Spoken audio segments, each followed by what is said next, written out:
নিউজিল্যান্ডের ক্রিকেটাররা কতটা ভদ্র, কতটা সৎ, এটাই তার প্রমাণ। রীতিমতো হতভম্ব হয়ে গেলেন বাংলাদেশের প্রধানমন্ত্রী তারেক রহমানের কন্যা জাইমা রহমান। ঠিক কি এমন ঘটেছিল বাংলাদেশ নিউজিল্যান্ড ম্যাচে তখন? বিস্তারিত জানতে ভিডিওটি না টেনে সম্পূর্ণ দেখার অনুরোধ রইল।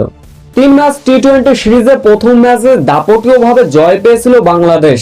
দ্বিতীয় ম্যাচটা বৃষ্টির কল্যাণে হয়েছিল পরিত্যক্ত। তৃতীয় সিরিজ নির্ধারণী ম্যাচে এদিন অবশ্য বৃষ্টির আক্রমণ ছিল। শুরুতে অবশ্য ব্যাটিং করতে নেমেছিল বাংলাদেশ। বৃষ্টি শুরু হবার আগে 3 উইকেট হারিয়েছিল বাংলাদেশ। শুরুটা অবশ্য করেছিলেন এরপর লিটন কুমার দাস, তহিদ হৃদয়। ব্যক্তিগত 26 রানে লিটন কুমার দাস যখন সাজঘরে ফিরলেন, তহিদ হৃদয় দুর্দান্ত ব্যাটিং করছিলেন।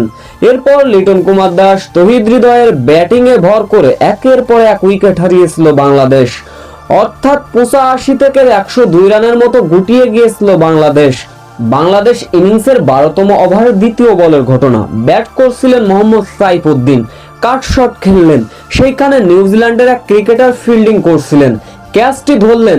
ক্যাচটা কিন্তু ইজি ছিল, তবে সেই নিউজিল্যান্ডের ক্রিকেটারের মনে সন্দেহ ছিল ক্যাচটা হয়তো বা মাটিতে লাগলে লাগতেও পারে। কতটা সৎ, কতটা ভদ্র হলে বাংলাদেশের পক্ষ নিলেন।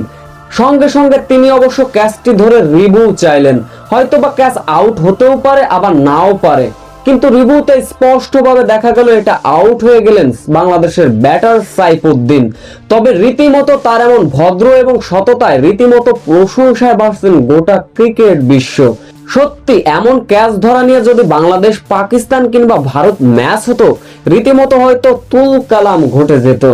নিউজিল্যান্ড ক্রিকেটারের এমন সততা দেখে রীতিমতো মুগ্ধ হয়ে গিয়েছেন বাংলাদেশের প্রধানমন্ত্রী তারেক রহমানের কন্যা জাইমা রহমান।